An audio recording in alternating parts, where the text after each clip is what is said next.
The following are properties, original work, creations, and ideas of Kelebogile Sehoa. The ElementRings brand includes, but is not limited to, the ElementRings Pty Ltd company, the ElementRings script, comic book or manga script, characters, movie script, ElementRings merchandise, and Negu brand. All rights claimed and reserved by Kelebogile Sehoa. Hello and welcome back to ElementRings. Before we continue, I would just like to say I have the flu. I hope you all understand. Here's a quick recap. Rakadi spoke to the doctor and the doctor told her that witchcraft was the only way she could explain Jonathan's death. These news confused Rakadi. Later that morning, Califang became an older version of himself thanks to the ElementRing, but he wasn't aware. Listen to this audio because new things are about to open up. Now let's continue with the story. Zakes walks to the door while asking, "Now who could it be so early in the morning?" He opened up the door and to his surprise, Mushidi, her mother and aunt had come over. "Sorry to bother you so early, Zakes," said Sipati. "It's okay. I bet you're here to see Botlali." This caught everyone by surprise and Sipati asked, "How do you know?" Tabitha looked at Zakes and thought, "Does he have powers of clairvoyance?" Zakes laughed and said, "Relax. He and Mushidi are like siblings. And since the incident at Manlane Mall on Friday, I'm sure they've spoken, and that's why you guys are here." Tabitha calmed down and stopped assuming and said, "You're right, sir. That's why we are here." Zakes looked at Tabitha and asked, "And who might you be?" Tabitha replied, "I'm Mushidi's aunt on her father's side." Zakes replied, "You're Kolobe's sister? It's nice to meet you."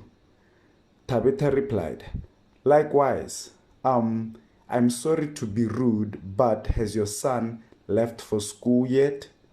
Zakes then says, "No, but his transport should be here any time now." After Zakes said what he said, a car sounding its horn was at their gate. It was Botlale's transport. The younger ones ran out first and then Botlale followed. When he exited the house, he saw Mushidi, who saw him. He smiled, and as he was about to greet her, she fell to the ground. Botlale tried to help her out, but she kept moving away from him. This caught everyone by surprise. Zakes moved towards Mushidi to help her up while saying, "Botlale, go ahead, son. I'll help her out." Botlale ran towards the transport but looked back at Mushidi at the same time. He was confused as to why Mushidi acted that way.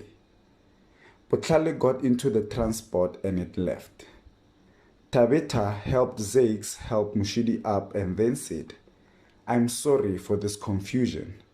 This one didn't get enough sleep last night and we kept telling her to sleep early.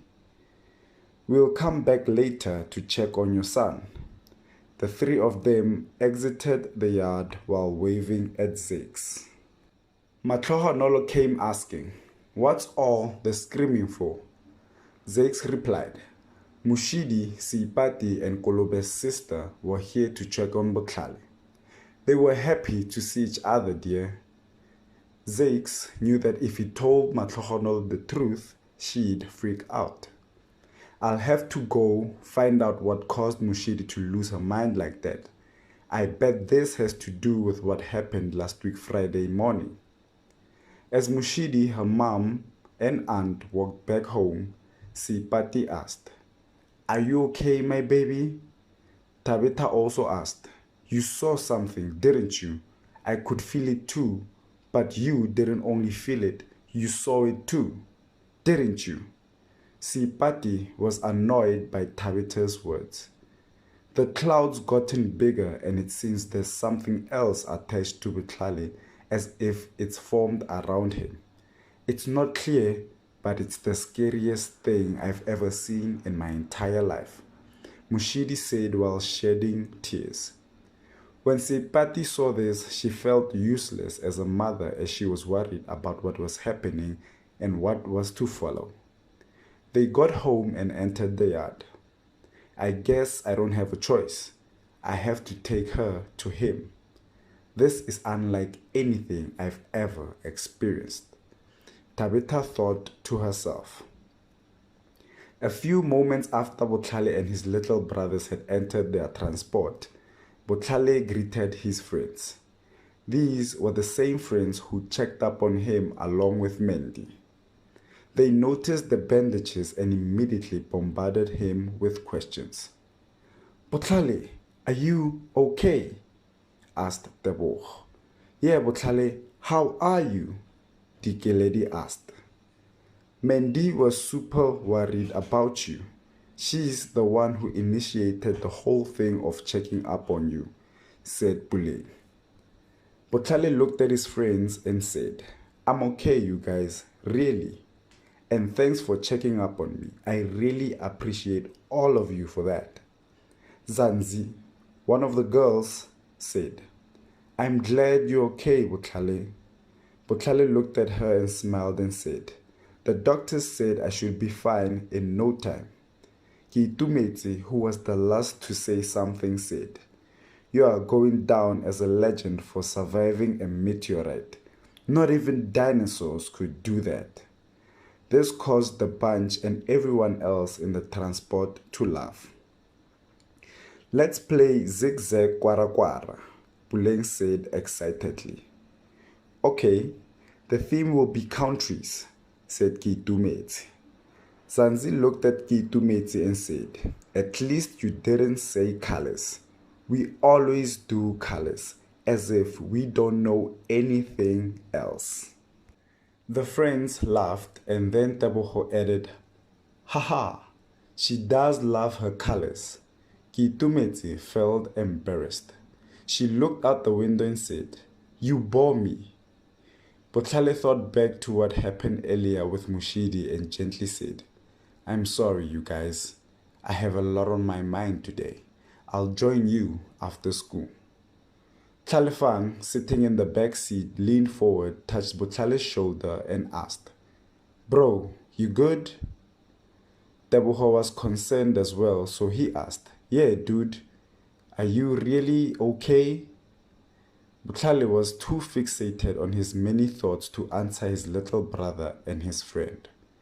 As they were asking if he was okay, he was thinking, I'm eager to take the ring out and show them.